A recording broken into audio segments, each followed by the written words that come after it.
하나님께서는 고기를 먹고 싶다는 이스라엘 백성들의 기도를 들으시고 약속을 하셨어요.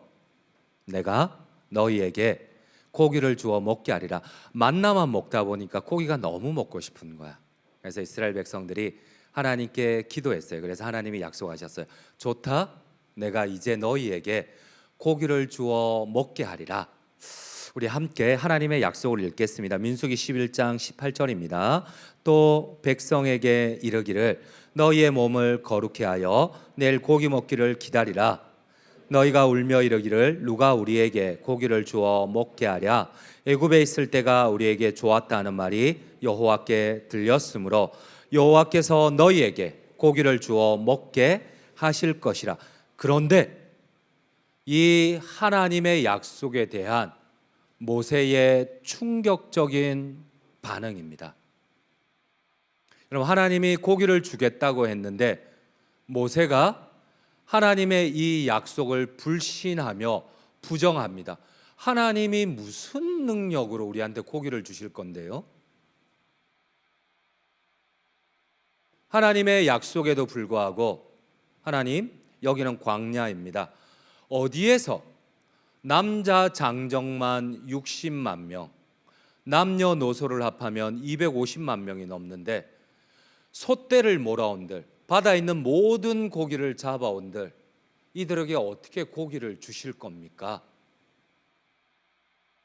여러분, 속된 말로 말하면 모세가 믿음을 잃어버린 것을 넘어서 급대가리를 상실했어요. 하나님이 약속하시는데 하나님 무슨 능력으로 주실 건데요? 거부하고 부정하고 있어요. 우리 한번 성경 말씀 한번 민수기 11장 21절 22절을 함께 읽겠습니다. 함께 읽겠습니다. 모세가 이르되 나와 함께 있는 이 백성의 보행자가 60만 명이온데 주의 말씀이 한 달 동안 고기를 주어 먹게 하겠다 하시오니 그들을 위하여 양떼와 솥대를 잡은들 조카오며 바다의 모든 고기를 모은들 조카오리까. 여러분, 모세가 어쩌다 이 지경이 되었을까요? 홍해를 갈랐던 기적의 선지자입니다. 10가지 재앙을 내렸던 하나님의 능력의 사도입니다. 근데 이런 사람이 왜 이렇게 믿음에서 떨어져 버렸을까요? 하나님의 약속을 불신하는 것을 넘어서 부정을 해요. 하나님 무슨 능력으로 우리한테 고기를 주실 건데요? 어떻게 이런 일이 일어났겠어요? 여러분, 하나님이 이 모세의 반응을 보고 화를 내십니다. 그리고 모세에게 이렇게 얘기합니다. 내가 손이 짧으냐?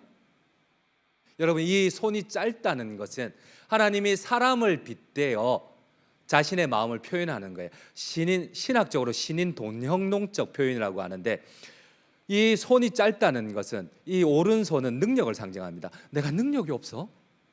내가 약속을 하고 못 지킨단 말이야. 너 나 못 믿어? 하나님 화가 나셨어요. 우리 한번 성경을 한번 같이 한번 읽도록 할게요. 민수기 11장 23절입니다. 함께 읽겠습니다. 여호와께서 모세에게 이르시되 여호와의 손이 짧으냐. 여기까지만 한번 읽을게요. 야, 내가 능력이 없어? 뭐야, 너 나 못 믿어? 지금 하나님 화가 나셨어요. 하나님 무슨 능력으로 우리한테 고기를 먹이실 건데요? 이 모세의 반응에 하나님이 내가 손이 짧아? 내가 능력이 없어? 너 나 못 믿어? 화를 내세요. 여러분, 한번 생각해 봅시다.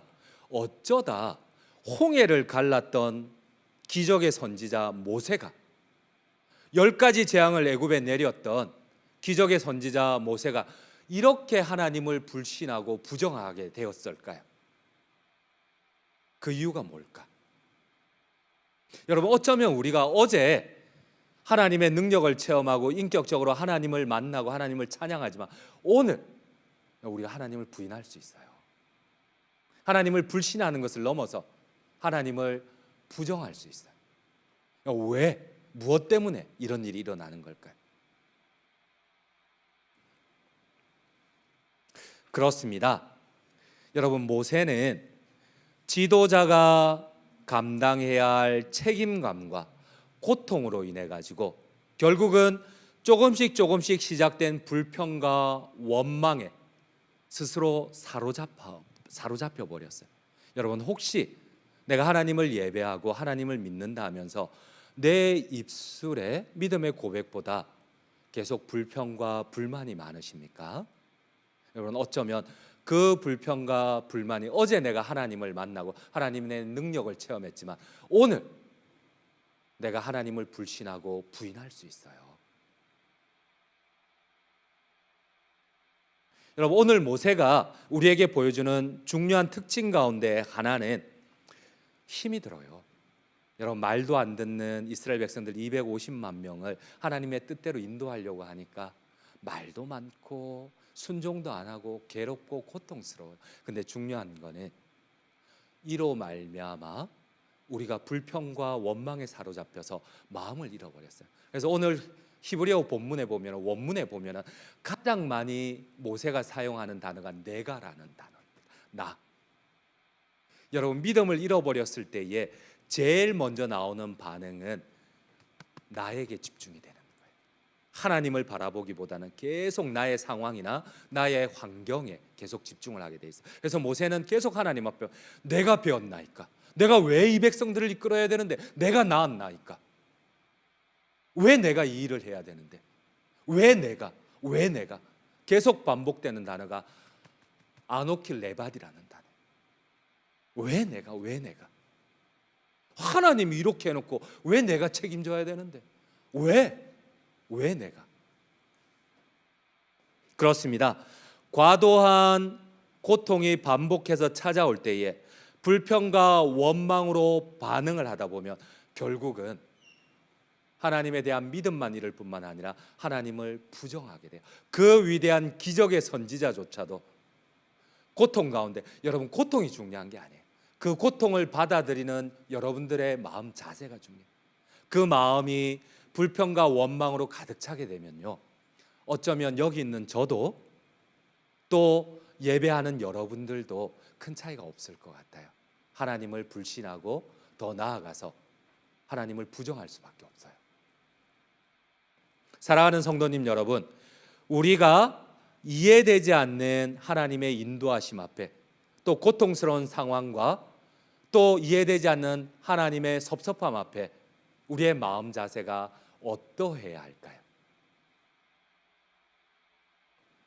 고통과 고난의 순간에 오늘 본문을 통하여 하나님께서 우리에게 주시는 교훈이 무엇일까요? 여러분, 믿음으로 홍해를 갈랐던 위대한 지도자 모세는 이해되지 않는 하나님의 인도하심 앞에 계속해서 불평으로 반응을 했어요. 원망으로 반응을 했어요. 나중에는 하나님이 무슨 능력으로 그 약속을 지킬 건데요? 불신을 넘어서 하나님을 부정해 버립니다. 중요한 것은 고난과 고통의 상황이 아니라 그것을 받아들이는 우리의 반응입니다. 우리의 마음 자세예요. 여러분, 결국은 아무리 홍해를 갈랐던 기적의 선지자지만 여기서 헤어나오지 못하고 마지막 반응은 뭔지 아세요? 하나님 뜻대로 나를 자꾸 움직여갈 거면 차라리 날 죽이소. 이게 모세의 마지막 반응이에요. 여러분, 그처럼 위대한 선지자가 마지막을 하나님 앞에 어떻게 반문하는지 아세요? 하나님 마음대로 내 인생을 이렇게 이끌어갈 거면 차라리 날 죽여달라. 왜 하나님 마음대로 내 인생을 이끌어가느냐? 여러분, 이게 모세의 반응이었어요. 여러분, 한번 성경을 한번 읽어볼게요. 민수기 11장 15절입니다. 함께 읽겠습니다. 주께서 내게 이같이 행하실진대 구하옵나니 내게 은혜를 베푸사 즉시 나를 죽여. 여러분, 내게 은혜를 베푸사, 이거는 말을 돌려서 하는 거짓말이에요. 주께서 주님의 마음대로 내 인생을 끌고 갈 거면 차라리 날 죽여라. 말이 은혜를 베풀라는 거지, 마지막은 뭐예요? 죽여라, 날 죽여. 주님의 뜻대로 내 인생을 이끌어 갈 것 같으면 날 죽여. 이게 모세의 반응이었어요. 여러분, 혹시 엘리야를 아십니까? 모세와 견줄 수 있는 구약의 가장 위대한 기적의 선지자입니다. 능력의 선지자입니다. 근데 이 엘리야마저도, 엘리야가 그러죠. 850명의 우상의 바알과 아세라의 선지자들과 대결을 합니다. 1대 850으로. 내가 하나님의 능력으로 이들을 물리치리라. 하늘에서 불을 내려서 하나님의 살아계심을 증거했던 위대한 선지자입니다. 그런데 이도 마찬가지예요. 고난의 시간이 계속 반복이 되고 고통의 시간이 반복이 되니까 결국은 자기 자신에게만 집중을 해요. 아노킬 레바디, 왜 내가 하나님의 뜻대로 움직여야 되는데요? 왜 내가 내 인생을 하나님 뜻대로 자꾸 움직여 가는데요? 나 이거 싫어. 이렇게 하나님이 내 인생을 좌우할 것 같으면 날 죽여요. 이게 엘리야의 또 반응이었어요. 여러분 한번 성경을 한번 보도록 할게요. 왕상 19장 4절입니다. 함께 읽겠습니다. 자기 자신은 광야로 들어가 하루킬쯤 가서 한 로뎀 나무 아래에 앉아서 자기가 죽기를 원함이라되 여호와여 넉넉하오니 지금 내 생명을 거두시옵소서. 여러분 방금 전에 850명의 이 우상의 숭배자 선지자들과 대결을 벌였던, 두려워하지 않았던 기적의 선지자 엘리야였어요. 그런데 지금 하나님 뜻대로 내 인생을 이끌어갈 것 같으면 불평과 불만 가운데 차라리 날 죽여야죠. 뭐하러 나를 살려둡니까? 이게 반응이었어요. 우리 한번 PPT를 한번 보도록 할게요. 홍해를 갈랐던 모세입니다. 하늘에서 불을 내렸던 엘리야입니다. 여러분, 자기의 상황과 고통스러운 순간에만 자꾸만 집중하여 이 반응을 불평으로 풀어내면, 원망으로 풀어내면, 여러분 그들의 마지막은 하나님을 불신하는 것을 넘어서 하나님을 원망하고 부정하게 돼요. 그럴 거면 말어. 차라리 죽이소. 말라고. 이게 가장 위대한 선지자들의 인간적인 반응이었어요. 하물며 그들도 그럴지인데 여기 있는 우리는 어떨까요? 여러분 정말 아무것도 아니었어요. 이 시작은 진짜 아무것도 아니었어요. 여러분 이 이스라엘 공동체 가운데 진짜 소수 몇몇 사람들이 불평을 했어요. 근데 그 불평이 이스라엘 공동체 전체를 오염시키고 심지어 기적의 선지자 모세조차도 불평과 원망으로 하나님을 부정하게 만들었어요. 여러분들 혹시나 내가 이 공동체 안에서 내가 불평과 원망의 말을 많이 해요. 하지만 아니면 내가 비록 고단하고 고통스러운 상황이지만 그래도 하나님을 신뢰하며 하나님의 섭리에 대해서 긍정적인 믿음의 말을 많이 표현하세요. 어떠세요? 여러분들 옆에 있는 형제 자매를 한번 봐요. 옆에 있는 형제 자매가 불평 불만을 많이 해요?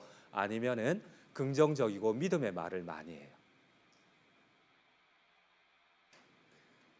어떠세요? 혹시나 불평 불만이 많으면 뺨을 한 대 때려버리세요.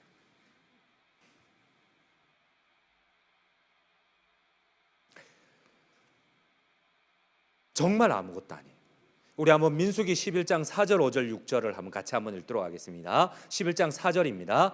그들 중에 섞여 사는 다른 인종들이 탐욕을 품음에 이스라엘 자손도 다시 울며 이르되 누가 우리에게 고기를 주어 먹게 하랴.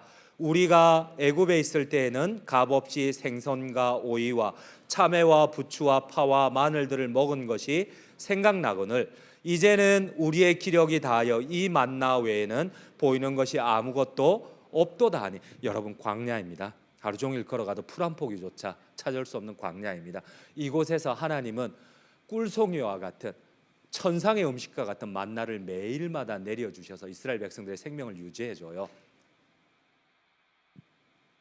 감사는커녕 이 백성들의 반응은 이렇습니다. 여러분 진짜 소수의 몇 명으로 시작된 반응이었어요.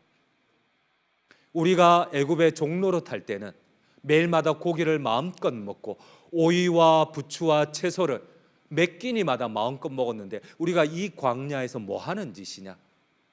여러분 어쩌면 우리의 불평을 가만히 돌아보면 그 불평의 대다수는 다 거짓말이에요. 여러분 이스라엘 백성들은 애굽에서 종노릇했어요. 여러분 누가 노예와 종에게 채소를 마음껏 먹이는 주인이 있어요?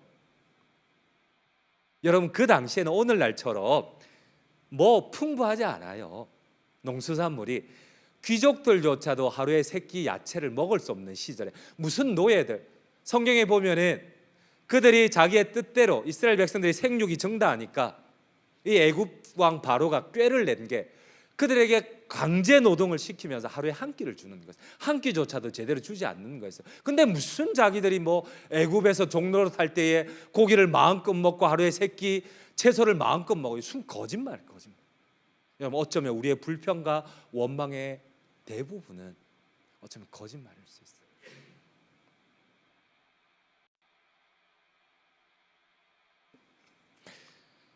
정말 소수로 시작되었는데 이 불평과 불만은 자신도 죽일 뿐 아니라 공동체도 죽이고 결국은 위대한 지도자조차도 죽여버려요.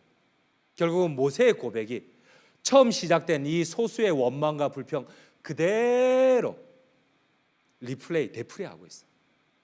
똑같이 온 공동체 전체가 불평과 원망으로 죽어가고 있어요. 사랑하는 성도님 여러분, 이해되지 않는 하나님의 인도하심 앞에, 오해와 섭섭함 앞에, 원망과 불평 앞에, 고난의 순간에 기억해야 할 것이 무엇입니까? 하나님이 오늘 우리에게 교훈하시는 것이 무엇이에요? 오늘 성경에 보면은, 신약에 보면 마르다와 마리아 역시도 예수님의 인도하심에 대한 오해와 고통 가운데 있었어요. 아무리 이해하려 해도 10번이고 20번이고 아니 100번을 생각해도 예수님의 인도하심이 이해가 안 되는 거예요. 여러분, 지금 이 마르다와 마리아의 오라비 나사로가 병에 들어 죽어가고 있어요. 예수님이 정말 사랑하셨던 친구가 나사로예요.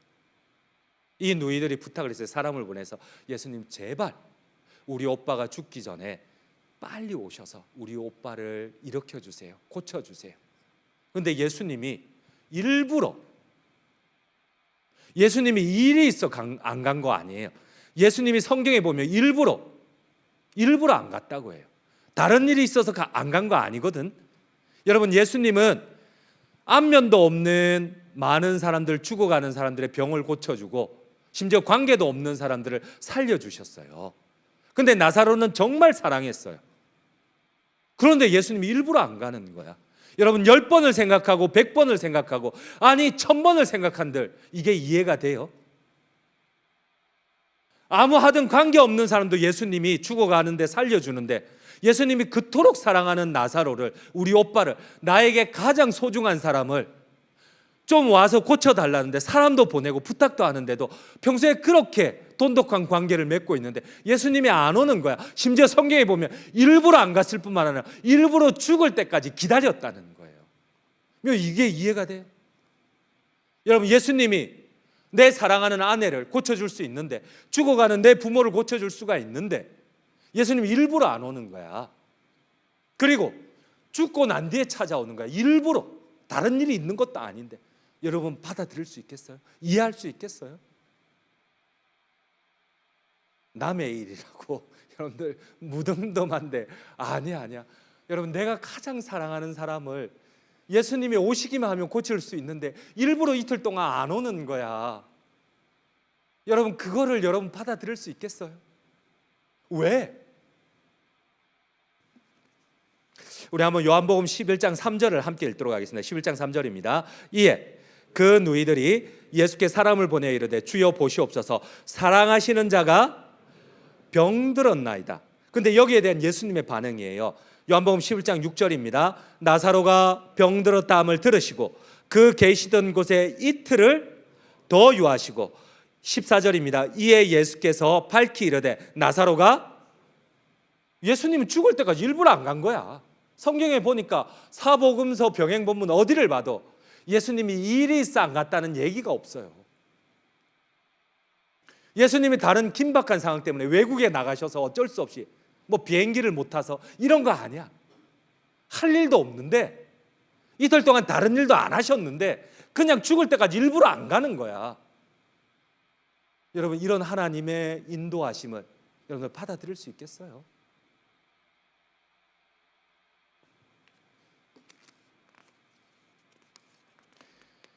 여러분, 성경에 보면은 예수님이 우셨다는 표현이 딱 3번 나와요. 근데 그 가운데 한 본문이 오늘 나사로의 죽음의 본문이에요. 여러분, 그리고 또 특별한 것 하나는, 다른 두 번에 예수님 우셨다는 표현을 보면 예수님이 눈물을 훔치셨다는 헬라어 원어가 나와요. 근데 오늘 본문에 보면 예수님이 눈물을 주르르 흘리셨다는 표현이 나와요. 그리고 그 밑에 보면 이런 설명이 붙여 있어요. 예수님이 사랑하는 나사로가 죽었더라. 예수님은 자신도 모르게 눈물을 주르르 흘리시며 슬퍼하셨더라. 여러분, 이렇게까지 예수님이 울은 사람이 아무도 없어요. 나사로 한 명이 유일해요. 예수님이 정말 사랑하셨던 사람이 나사로예요. 그런데 안 가는 거야. 죽을 때까지. 죽고 나서야 일부러 찾아가는 거야. 여러분, 이거를 받아들일 수 있겠어요? 10번을 생각한들 이걸 받아들일 수 있겠어요? 100번을 생각한들 1000번을 생각한들 여러분 이걸 받아들일 수 있겠어요? 우리 한번 성경을 한번 보도록 할게요. 요한복음 11장 5절입니다. 함께 읽겠습니다. 예수께서 본래 마르다와 그 동생과 나사로를 사랑하시더니, 예수님 정말 사랑했던 사람들이. 심지어 36절입니다. 함께 읽겠습니다. 이에 유대인들이 말하되 보라 그를 얼마나 사랑하셨는가 하며, 예수님의 나사로의 죽음을 보고 눈물을 주르르 흘리니까 옆에 있는 유대인들이 아이고 얼마나 사랑했으면 예수님 저렇게 눈물을 흘리시고, 근데 왜 안 찾아간 거야? 왜 병을 안 고쳐주는 거야? 일부러 왜 이틀을 더 유하면서 죽을 때까지 기다리시는 거야? 여러분들이 가장 사랑하는 분은 예수님 살릴 수 있는데 일부러 안 와서 죽게 만들었어요. 여러분, 그런 예수님을 여러분들 받아들일 수 있겠어요?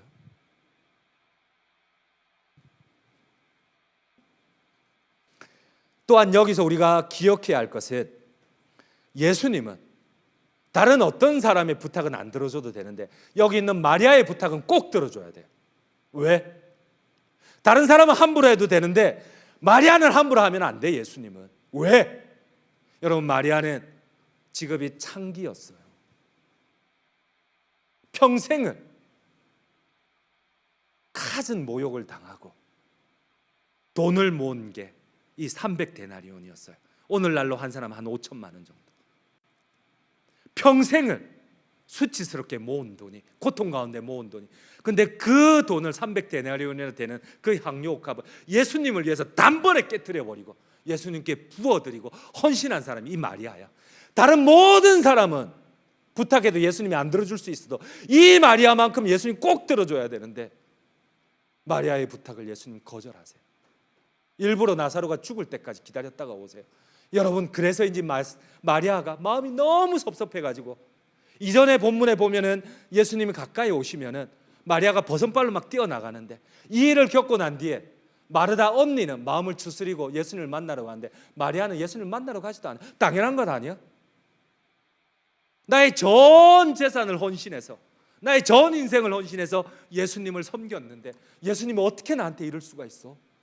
다른 사람은 그렇게 해도 마리아만큼 이렇게 하면 안 돼요. 우리 한번 성경을 한번 보도록 할게요.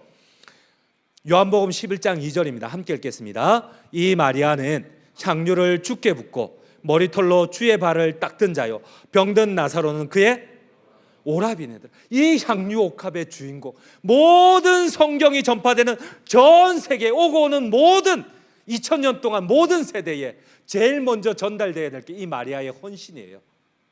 이렇게 예수님이 기특하게 생각하는 이 마리아의 오라비를 향한 이 청혼을 예수님 들어줘야지. 어떻게 예수님이 일부러 안 갈 수가 있어? 죽을 때까지.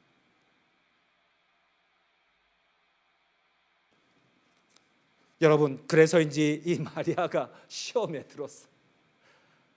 너무 고통스러웠는지 예수님이 찾아와도 막 쌩 까고 집 밖에도 안 나가고 있어요. 우리 한번 성경을 보도록 할게. 요한복음 11장 20절입니다. 함께 읽겠습니다.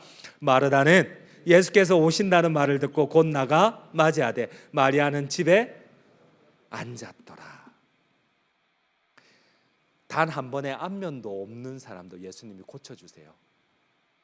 근데 자기의 인생을 예수님을 향하여 헌신한 이 마리아의 부탁을 일부러 안 들어주세요. 여러분, 혹시 예수님께서 여러분들을 시험하실 때가 있어요. 근데 지나온 저의 인생을 살펴봐도 여러분, 예수님이 그냥 편안하고 나에게 충분히 타격도 없는 이런 거 시험하지 않으세요. 진짜 고통스러운 거, 정말 내가 감당할 수 없는 것, 가장 사랑하는 것, 가장 약한 부분을 예수님이 시험하실 때가 많아요. 그때 여러분, 우리는 어떻게 받아들여야 될까요? 마리아에게는 가장 사랑하는 오라비 나사로의 죽음이었어요. 예수님이 오기만 하면 나사로가 회복될 수 있는데 예수님이 일부러 죽을 때까지 안 오시는 거예요. 여러분, 이런 섭섭함, 예수님의 인도하심에 대한 불평, 원망 가운데 여러분들 우리는 어떻게 해야 될까요?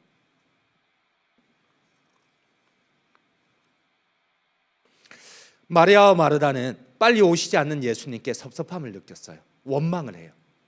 우리 한번 함께 요한복음 11장 21절을 함께 읽도록 하겠습니다. 11장 21절입니다. 마르다가 예수께 여짜오되 주께서 여기 계셨더라면 내 오라버니가,